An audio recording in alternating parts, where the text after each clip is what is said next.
Welcome, ladies, to the Real Estate Investor Show, providing inspiration, strategies, and insight to empower women investors to live balanced and financially free lives. Now, here are your co-hosts, Liz and Andressa. On today's episode, ladies, we have Erin Hellen. She talked a lot about scaling her business by putting the right systems and processes in place. And while we talk about that a lot, she goes into detail on how she did it to get her business thriving and larger than she ever expected. And one thing that she said, that she focusing two different exit strategies. And I think that's a great point, because many times we want to fulfill all our goals, all our dreams in one, and then it doesn't match. So I really appreciate that she breaks down her criteria, her personal criteria. Sometimes has nothing to do with cash flow. And she's a former Army officer. So you bet you're going to get a lot out of building process and systems out of this episode. So enjoy. Welcome back, ladies. This is Liz. And this is Andressa. Welcome back to the Real Estate Investor Show, where we are all about empowering women to live a financially free and balanced life. Erin, thank you so much for being here on our show. We appreciate you, your time and sharing your wisdom with our community. Yeah, thank you so much for letting me be here. I'm excited. Absolutely. And thank you for being back on our show, all of you amazing women listening, and men, because men also love our show. So we appreciate everyone being back. And first thing we like to do is just get connected to all of you. Andressa, what is happening? Well, we hear a lot about networking, right? Networking is so important to build your business and to connect with other people so you can get to know them, leverage. But for people like me, introverts, networking is actually a freaking nightmare. We don't want to do that. We are forced to do that. And we talk to 3-4 people, we're like, we're done for the night because this is draining me to my core, right? But we understand that. So any time that we go to a conference or a big event, to me is really, really important. I get bored with certain conversations that seems repetitive. So I enjoy when I meet somebody that we're both getting to know each other in a deeper level, just going from like a transactional networking to a more like, okay, we are really connecting, right? And the reason why I'm saying this to you is because I'm sick and tired of doing this. We're not going to do that on our Investor Con coming up on June 23rd and 24th, where Kim Kiyosaki is going to be our keynote speaker. Liz and I really put together what we're calling mindful networking, where you will know why you're going to that specific table to talk about that specific, or if you want to take time for yourself, or if you want to do one-on-one. So it's really mindful. So you really can get to know the other person. The worst thing that you can do is to attend a conference this size and do not know, just get to know a few people, right? So we're going to really encourage you to know the person that is sitting next to you, to create small circles so you really can go a little bit deeper and create a relationship that goes beyond this conference. That's our main goal, that you meet incredible people that you can really build a relationship beyond the conference. So if you want to get more information about InvestorCon 2022, we have the link below, or you can go to our website, therealestaiteinvestor.com/investorcon. That's all I got for today, Liz. That's all you got for today. Love it. Love it. Bye. Mindful. I'm done. Networking. I'm done. Bye. Mindful networking. Let's bring that into our life, ladies, because that is really powerful. So Erin, thank you again for being here and sharing your wonderful wisdom with our community and our audience. So we always like to kind of kick things off and really get into some of your why. And the way we like to ask that is, what really propelled you to begin investing in real estate? Yeah. I think what was really like my big impetus after a couple of years of analysis paralysis, which I think most people hang out in for some time, how long you spend there is entirely up to you, but I was probably there for 2 to 3 years. Potentially even more than that, because I have always thought about investing. I'd always wanted to flip. And it wasn't until I got out of the Army and suddenly became a stay-at-home mom that I really, really looked into it. But mostly I was too scared.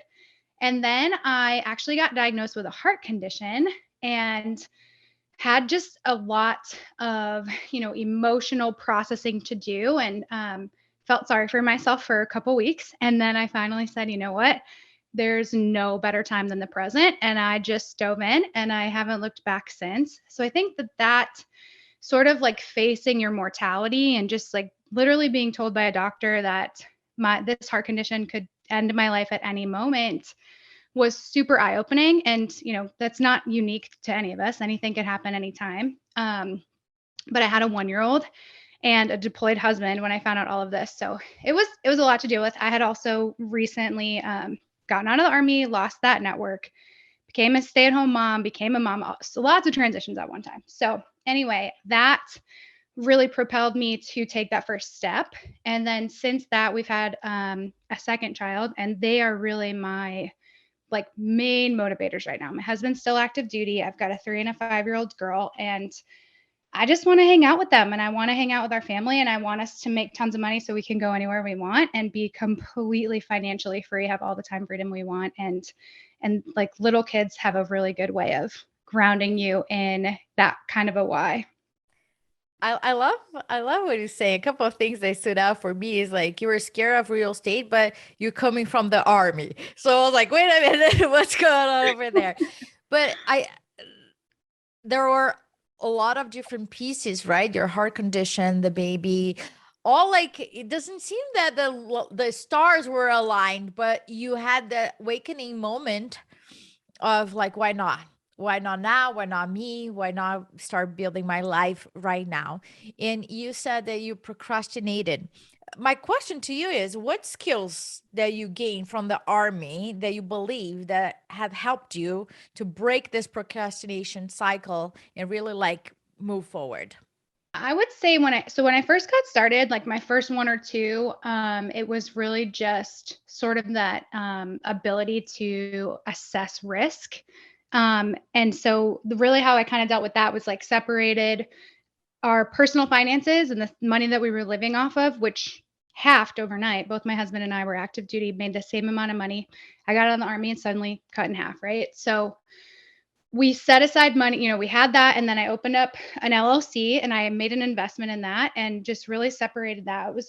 That was really helpful for me, who's a big future planner and just worried about the risk of, when you're first getting started, everyone tells you it's so risky and all this stuff. So anyway, that was a big thing, was being able to assess risk and sort of put some systems in place so that it didn't feel as risky. And then I think as I got more into it and scaled, my ability to manage a team and to build systems and processes that could scale not only my portfolio, but my team as well, have been super helpful in just, business in general. You're singing on Jess's music there, or whatever the term is when you're singing someone's, you're speaking to their soul. So you're speaking on Jess's soul with systems and processes, and which is really, really critical, right, for this business. But we talk about that a lot, and everyone knows that's important. But let's talk about that a little bit, because I think how you do it and what approach you take specifically for the people that are not system oriented and process oriented, they need those pieces. So it's a nightmare too. Yes. For a lot of people are like, gosh, I'll pay so I don't need to even think about it, or I'm just going to shove it, pretend I don't need that. I'm not a systems and processes person, but I really appreciate them and I need them and I look for them now, right? If that makes any sense. I'm not someone who's naturally going to create them or think about it all the time. But I think in any side of this business, you need them and you need to be part of the process on some level and then use them. So tell us when that came in for you. Was it after the first several deals? Was it the first deal? Are you naturally very process oriented and systems oriented? I'll also ask you that. Yeah. And then walk us through that. Yeah, I would say that I'm naturally very systems and process oriented, and everything that I do, from household chores management to business stuff, I'm always looking for a way to make it more efficient. And also I always have this end goal of hiring it out, whether that's meal prep or flipping a house. And so that does come naturally to me. And I think that's why I was able to scale pretty quickly. But I would say what really made me, I think after I bought my 10, actually, no, what really made us put a lot of things like on autopilot or really build a team to implement the systems that I created was when my husband got stationed in California. So we were in Tennessee, which is where we live now. But about 4 years ago, he was sent to California to do a graduate degree. So he was there for a year and a half. And one of the biggest frustrations as a military spouse is like the constant picking up and leaving. And it's really difficult to maintain a career, which is why I do what I do. A huge part of why I do this. And so I just wanted to make sure that I like didn't lose anything. And I was very focused on that. Like I was like, we're going to spend like 3 weeks driving across the country, visiting family. I need to maintain the same amount of income throughout that because I was still doing flips. I was still doing things in that process. I was like, I don't have time to slow any of the money coming in down because I certainly have tons of money going out. So I planned for that for a long time. What I realized though, is that when I got to California, I no longer had a job. I had outsourced everything. I had built teams, put systems in place that I was like, well, now what am I going to do? Because I was a realtor here in Tennessee, decided not to get my license in California for a multitude of reasons, because we were only there for a short period of time. And it was sort of taking away from my investing too. And then I decided to launch my coaching business because when I got there, I was like, well, set up a nanny. I got everything set up in the house and I like sat down to work like the first week and I was like, I don't actually have anything to do. All my houses were managed by property managers. My flips were being, I hired project managers in addition to the general contractors. I had assistants for my accounting. You know, I just like had everything hired out.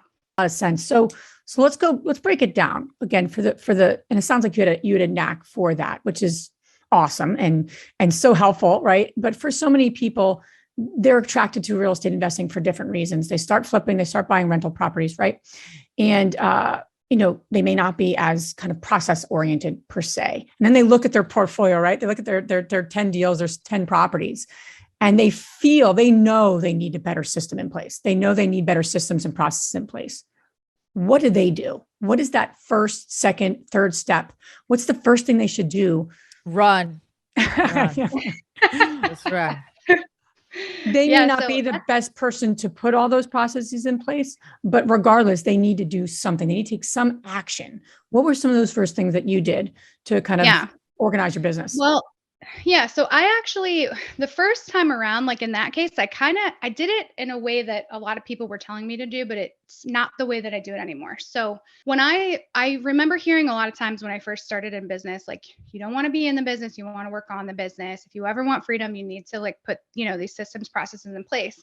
And then I think the other thing that people emphasize is like, if you're not making $800 an hour, if it's not an $800 an hour task or whatever that monetary number is, hire it out. And so that's what I did. I hired out like the lower level tasks. But what I've learned now is like, there's some lower level tasks that I really enjoy doing. And there's some really higher level tasks that just suck the life out of me. And I hate doing them. And so what happens is on Sunday, when I get my to-do list together, put these on there and I put them up like 1, 2, 3, because they're probably the most important things. And then on Thursday, I realize everything else on my list is crossed off and I still haven't done those things. And so I now hire those things out, the things that I really don't want to do. I either hire them out or figure out how to eliminate them. I think that's a huge thing that you learn as a business owner. And I think sometimes women can have a hard time with that because we tend to be so task oriented and we want to like make these lists and cross them off. And especially when we're at home with kids, like we're like, we want to feel productive.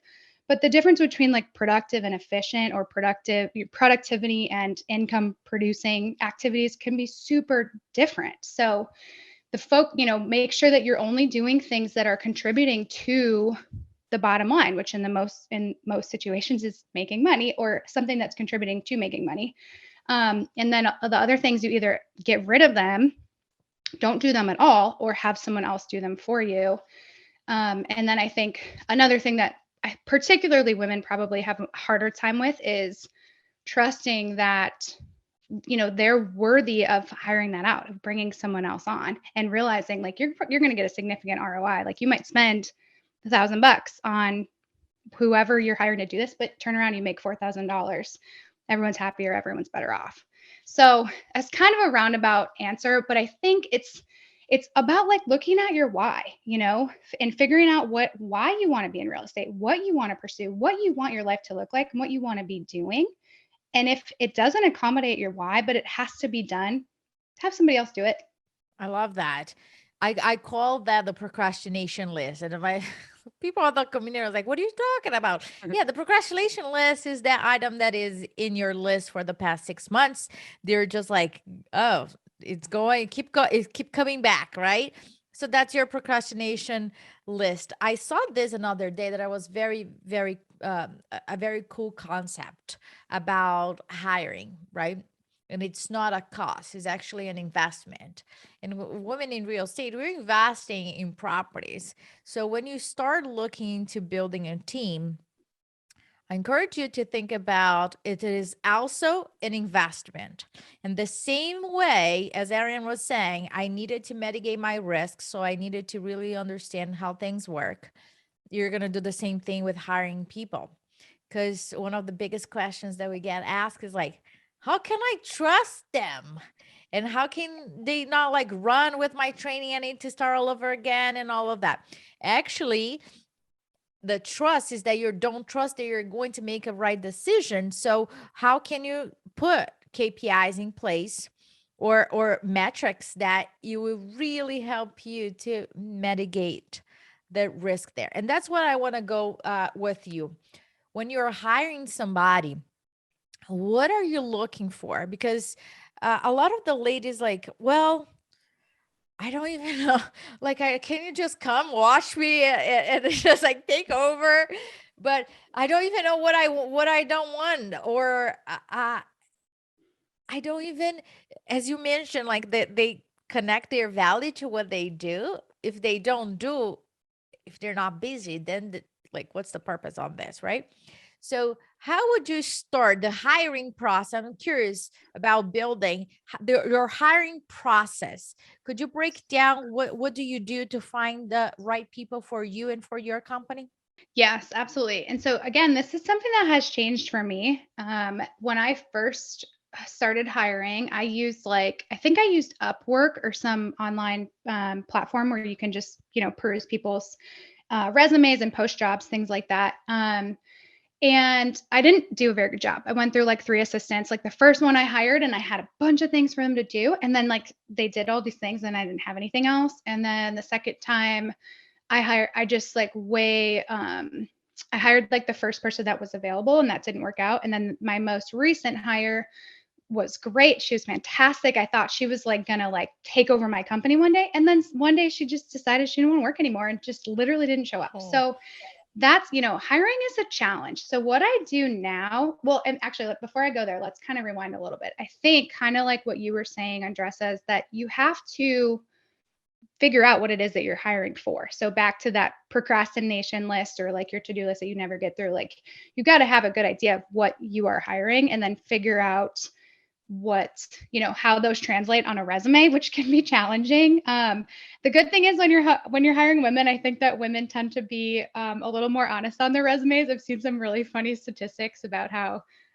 men inflate their resumes by certain amounts, or they feel like they need like 2 of the 5 requirements for a job, where women think They're good to go. 7 of the 5. Yeah. Yeah. I saw that. So, I was like, this is crazy. Unless we know Yeah. all the stuff, we're good. And then men like, oh, I check 2 boxes. Yeah. I'm good. I'll figure this out. I got this. Yeah. I'll figure it out. So I think that's, step 1, figuring out what it is you need that person to do, because hiring takes time and can be draining. And then of course, onboarding and training is a lot too. So you don't want to do that too often. And so after doing that like 3 times, not very well, I think the 3rd time I had it down pretty well and I hired the right person. But then it just wasn't a thing she wanted to do forever. So anyway, fast forward, what I do now is I work with organizations that have virtual assistants. And what they do is they pay, like I use Rocket Station right now, which is focused on real estate, or has a real estate focus. And what they do, you pay them actually to build out your systems. It's like $1,800 or something on the front side. and they build these huge SOPs for you. You kind of go through with them what it is that you're trying to hire for. They build these SOPs, standard operating procedures, and then they train their team. And if you have an issue with the members of their team, you just tell them, you tell like your point of contact, they will go do like counseling or development with that person. If for some reason like that person leaves the company or quits or gets sick or something, they will just backfill someone else and they will train that next person too.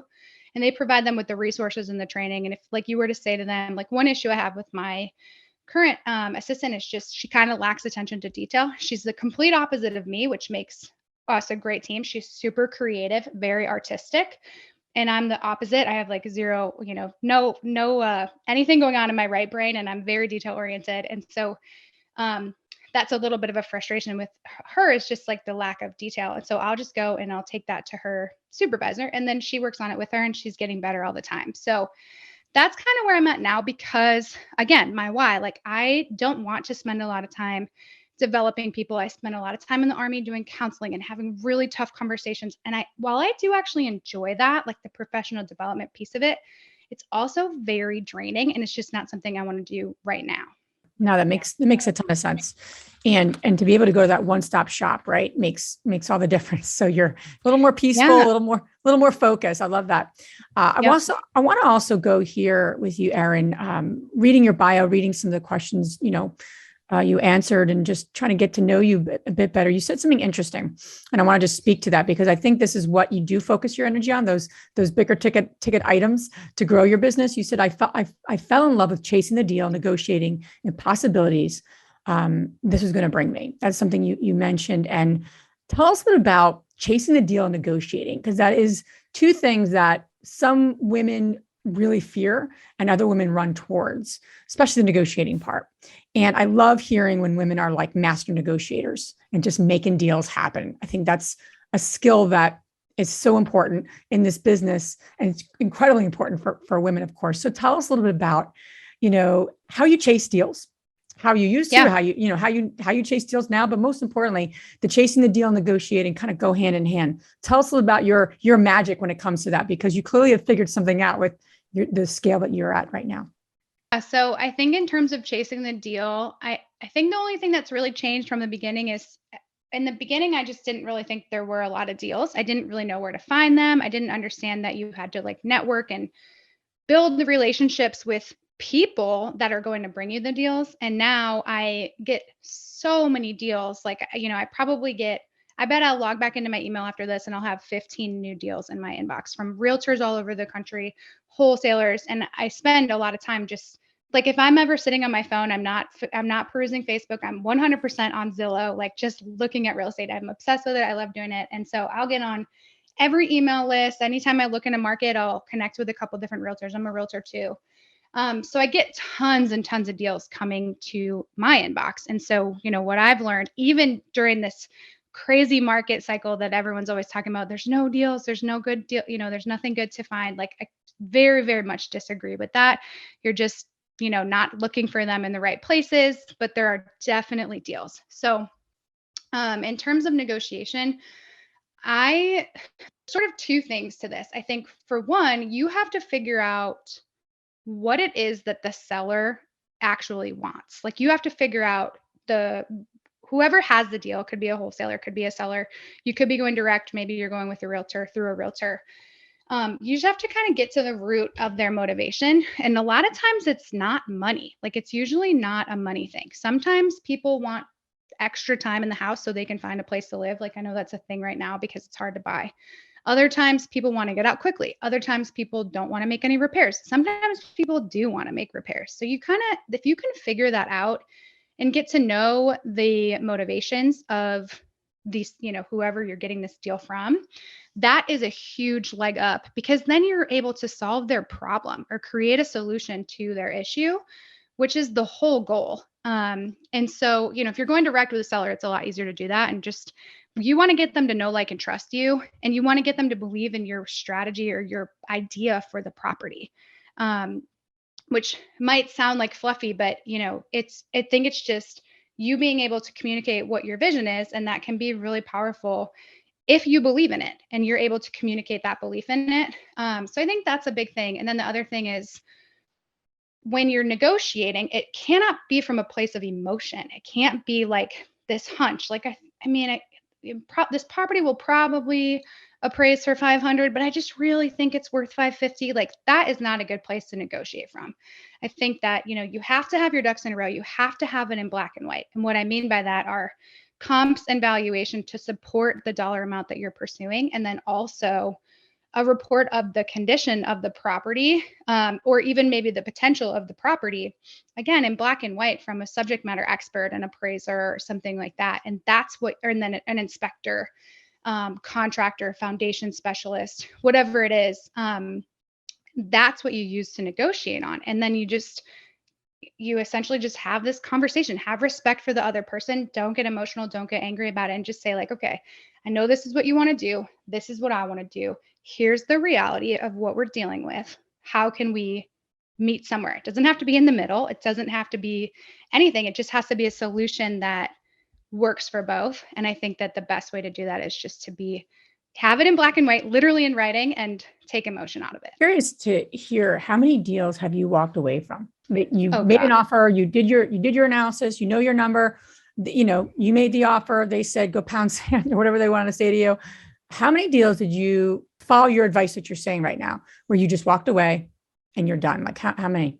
I mean, all of them that didn't accommodate the analysis that I came up with 100% of the time. Like, the one time that I got a little bit emotional and considered pursuing it and hoping that the seller would come around was this recently. I got a 43 unit property under contract. And we went through due diligence, took tons of time with my property manager, my contractor, inspectors, and then the people that wanted to invest with me. And I just felt when I was going to walk away, because we were trying to renegotiate, which interestingly, the price we asked for was the exact same to the dollar of the previous buyer who also walked away. And the seller said no to both of us. And I considered pursuing the deal because I felt like I was wasting a lot of people's time. A lot of people who I saw like doing more than me and who I felt honored that would want to invest with me. And so I just felt like I was wasting their time, and I considered pursuing the deal because of it. And then I just realized, like, nope, we have to go back. The numbers do not work. If it's not going to work now, it's not going to work next year. And I finally decided to walk away. Really appreciate you bringing this up, because a lot of people, I think that when they are in the middle of a negotiation and they ask, should I counter more? Should I walk away? Should I just say, go pounce in you? Or should I quit real estate, or whatever option is on the table? So it really depends, but it gets hard when you don't have those criteria on paper. Really, like, what are the criteria that you're using in order to make a decision? Does that fit your goal? If you have a minimum cash flow, is it meeting that goal? If you have your goal for the year or your risk mitigation, is that all ticking the boxes? Is it an area that is appreciating, or you don't care about that, you care about cash flow? Does school, you can go over and over again. I think that once you have that list, success criteria list, it's really easy to put the emotion aside and say, well, either we'll tick the boxes or you won't, and I'm cool. And also you feel like confident. I was like, yep, I'm confident that deal will not work. Thank you very much. Call me if things changed. But then you walk away instead of feeling like guilty that you failed. You feel other people. And that's what I think what you're referring to in terms of wasting people's time. We take that in consideration too when we're, should I keep going or not? Did that help you? The emotional process, that's what I want to talk to you about, where you're like, should I stop wasting people's time, or is this worth their time? Is it worth my time? How did you process all of that internally? I think I really just kind of put myself on the other side of it. Like I invest in syndications myself. And so I just think about when a syndicator brings me a deal and kind of how, like, I personally don't get emotionally invested and I don't spend a lot of time on it. I usually will just say, okay, you've got a deal. This is what projections you're looking at. Like I could maybe earmark this amount of money for it, but I certainly am not committing until they get their due diligence. So I think I just looked at it from the perspective of the potential investors. And then also like another concern I had was like the realtor walking the property, coming for the Right. inspection, all this stuff. And I just said, you know what, it's not this one, but there's going to be more. We're all going to make money. So I think just sort of reeling myself back in and just, again, like consciously taking the emotion out of it. Yeah. I think that's the key. That is over the there. key. That's the key. And I think it's really hard. So who's that easier for? Let's be honest. It's easier for, as you get more experience in this business, you start to get more confidence and you're able to walk away. I know when we walked away from the property that helped us get out of our, local market, the first property that helped us get there. And we offered a price, it was listed 3.9. We offered 3.3 million. Owner said, go pound sand. Like he didn't really say that, but I like to use it a lot. And then he ended up 6 months later coming back to us, and we got it under contract. And it's probably one of our most favored properties that we have in our portfolio. My point in saying that is we had confidence to walk away. Had that happened 5 years before, I don't know if we would have walked away. Honestly, I think so how do the newer investors? So that's my point in saying mitigate that. Yeah, how do they mitigate that? Because that's a big thing. And I don't want women to wait, 5 years, 10 years to have that confidence, because they're going to let their emotions get involved, and you know what happens then. So yeah, I mean, I don't know if I have the answer to that, but I think that's an important question that the women listening need to answer, to hear. I think the other important thing to note too is like, the women's approach does tend to be different than men. Like I just finished a dissertation where I studied investor psychology and assessed essentially the difference between men and women. And it wasn't just real estate investing, it was investing in general. And now we're talking really my language right now. Yeah. Let's go, Erin. And the investing world is all about this like dominance, like it's represented by a bull, and like, we think it's all about taking risk. And there's these just like ridiculous headlines. Like I remember reading this one for my research, and it literally said, "Women investors, an oxymoron, ? And it just like fired me up. And so anyway, what I learned from my analysis, this like 2.5 year project, was that women are better investors than men almost 100% of the time across the board. And it's because we have a different strategy. We are in it for the long game. We typically have a plan before we even get started, and we're okay with holding on and riding out these market cycles, which we all know exist. And then, I guess essentially the only thing that men would outperform women on would be like this willingness to take on more risk. But for the most part, it doesn't really pay off for them. So, and it's not like a huge difference. It's a fraction of a percentage point, but it does make a big difference over a 30-year, 50-year period when you're building a portfolio. So I just kind of wanted to bring that up, Liz, to piggyback off of what you said. Like sometimes I think we, as women, we're like, oh, we're too emotional, but it's okay to be emotional, and for your strategy and your business model to have a women's touch. Like you're a woman, that's totally fine. If you have to like consciously sometimes remind yourself to take the emotion out of it, like that's totally a normal thing. I sometimes actually have the opposite effect. And I actually have this note next to my computer that says, "Say what a good job you're doing," for my assistant, because I'm very internally motivated.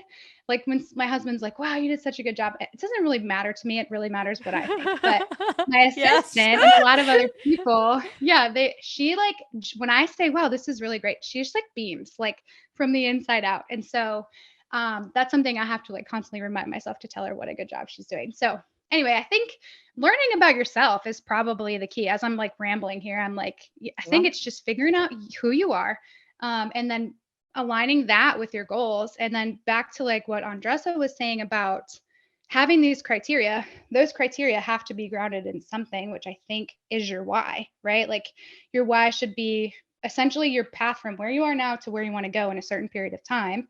And whatever's on your vision board or your goals for your why, there's typically a dollar amount associated with that. And if you can backwards plan from how much money you're making now, passively or actively, whatever your goal is, to what you need to make then, and then come up with an incremental step plan to get there, that's how your criteria is developed. I think sometimes newbies are like, how would you even come up with a criteria? Like I have people all the time, like, what's a good cash on cash return on investment? I'm like, well, that honestly depends on you. And it also depends on your strategy. Like my focus is C-class multifamilies, in which case I look for a 20% cash on cash ROI in the Southeast where I invest.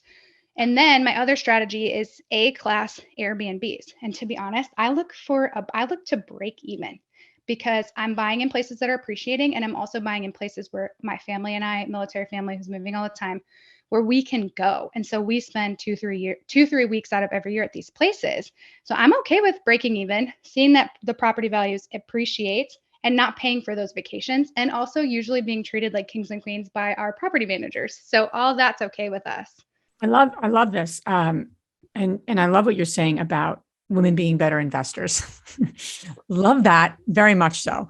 But here's the question I have for you. I think and we've done a lot of content creation around cash flow versus appreciation, right? And all the different classes of property, and that whole world of where should I focus? What type of market? And what type of properties in that market, right? So I love your strategy of having both the Class A Airbnb approach with the buy and hold in Class C, which is where I call it workforce housing, which is very common for me and my husband, where we've focused our rental businesses over the years. Tell us about your thinking behind that, and how you play out a more cash flow side of your business with an appreciation side of your business. Why haven't you done one or the other? And why do you do both is really the question. And just tell us about your thinking, because that thinking and that strategic thinking is what I want the one listening to hear. Yeah. I guess that when I focus on the C class, I see appreciation as a way to scale, not so much as a wealth building tactic at this point. So we're only 35. Obviously, of course, building wealth is the game plan overall. But when I look at these C-class properties and I look for that cash flow, it's to allow us to, live the life that we want now. And then as it appreciates over time, every probably 3-4 years, sometimes even 5, we will plan to refinance them and buy more. So the point of appreciation in those is just to increase the number of doors, the number of units that we have, without actually spending our own money. And then I think I see the A-class properties. We only started investing in Airbnbs, short-term rentals early in 2021. I had to look at my calendar there to confirm the year. But last Christmas, not this past Christmas, but the Christmas before that, my family was like quite literally homeless. We moved from California. We were going to Kansas. We left California on December 9th, and our house wasn't ready in Kansas until December 31st.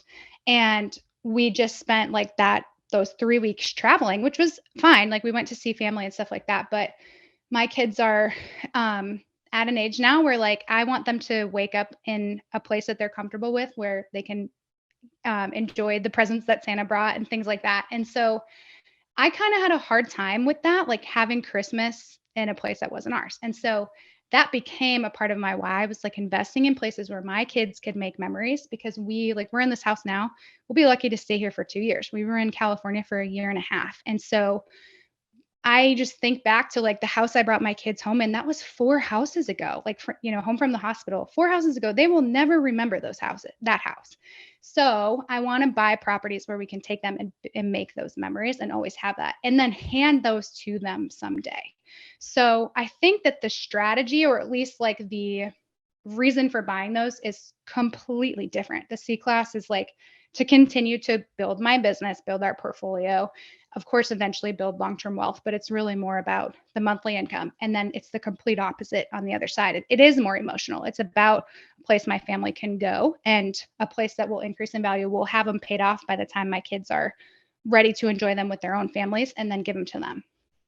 I really like what you're saying, because a lot of people have the notion that they can achieve all their goals with one only strategy, right? And it's hard. It's really hard to get your cash flow, your cash on cash return, meet your personal goals, and all in one spot, right? It just doesn't make too much sense. But if you are aware, if you're not aware, I really encourage you to think about different strategies that will meet your needs that you're listening right now differently, right? Do I want to do flips right now? Do I want it? Oh, well, it depends. If you tell me like there's a Victorian house that we need to renovate and there's character there, oh yeah, I'm on it, right? It is in the area that I can drive to the house in 5 minutes. Yeah, I'm there. Don't tell me there's a rehab, like a square, whatever, an hour from me. I just don't want to do it. Do I like the capital that a rehab brings to me? Yes. Is that the only thing that I look at it? No. Does that capital can help me to buy rentals? Yes. So how can we mitigate all of that, right? So for all of you that are listening, think about your goals and your needs, but don't put all of them in like trying to find this magical unicorn exit strategy that will fulfill all your needs. Then it's hard. Then you're going to say nothing that I look at meets my criteria. Well, honey, because your criteria is this long, how about if we break down your criteria, as Erin is saying? Very well done, because the Airbnbs are about the Christmas, the memories, and all of that stuff. Has nothing to do with anything else. I had this conversation with an investor member another day in terms of partnerships, and she never partnered with anybody. And I said, you're going to look into partnering in a small deal with somebody that you really like, trust, and respect. And I don't care if you make $50 or if you break even. The goal here is for you to practice partnering up with somebody, right? If it is going to cash flow $50 or if you're going to sell it to make $1,000, I don't care. That's not even the goal, right? The goal here is for you to experience how does that look like. And that my criteria looks different than Erin, looks like different than Liz. Moving forward, Erin, what is in your horizon? What do you see as you meant, we started talking about it, right? That people say, oh, having a hard time with this market. Half of the population says it's going to continue growing all the way up. And half of the population is saying, well, it's going to crash. I don't care what it does, right? But I'm here. I would like to hear from you, from a military perspective, because you have different things that also play around, right? Your locations. How are you preparing for one way or another? What are your strategies moving forward? Yeah, I mean, honestly, I'm not really doing anything different than I did. Well, I guess in the beginning, I was okay with being a little over leveraged because I didn't have a lot of cash. But now I don't own any properties that I don't have at least 25% equity in. And I think, there is some chance, I guess, that it could dip more than that. I'm not anticipating anything like that happening, but I will just plan to ride out that wave and just hold on to it. Like if for some reason something like 2008 happens again, which I don't think, we don't have the conditions set for something like that. So I'm not worried about that per se, but at the same time, do want to have sort of a plan in place. I think I would, for the most part, just ride them out. We have a couple higher end single family homes that we could sell, I think, cash out a good amount, build our reserves, and then hold on to those C-class properties. Because when I first got started, I actually invested in A-class single family homes. So we have 3 of those still that we could easily right now sell. But even if we did have to decrease the price, we still have a good amount of equity. So that would be like worst case scenario. But to be honest, I'm just planning to ride it out. The renter pool goes up whenever there's a tough and economic situation. Maybe they'll be paying a little bit less. So make sure that you have those contingencies built in. You have a little bit of reserves, but I'm honestly not changing anything that I'm doing in terms of my real estate. I do kind of want to talk about like my goals. I set a bunch of goals at the end of December, beginning of this year. And here we are, February 9th is today's date. I'm already thinking that I may not pursue some of these goals because they're not contributing to my why. And so I was talking to you before about a syndication that I had considered pursuing. And I learned a lot through that. I learned how much pressure I felt from everyone else being involved. And now I'm thinking maybe being a syndicator, this would be my first syndication. Maybe being a syndicator is not what I want. I'm looking to be honest, like be retired by the time my kids are off school for the summer. So for the first time they're in school, I don't want to hire a nanny for the summer or find childcare, and I want to travel. And so I'm putting a lot of things in place so that I can free up my time.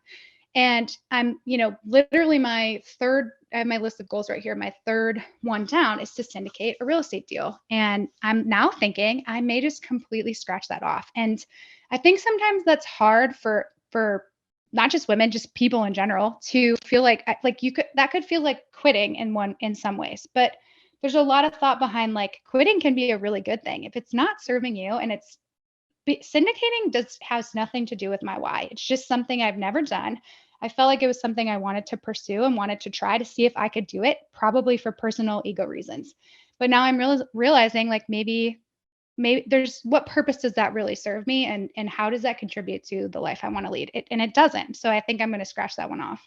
I love that, Erin. And I would dare to say that you're actually aligning. You're really aligning. I wouldn't even use the word quitting because that doesn't match with you at all.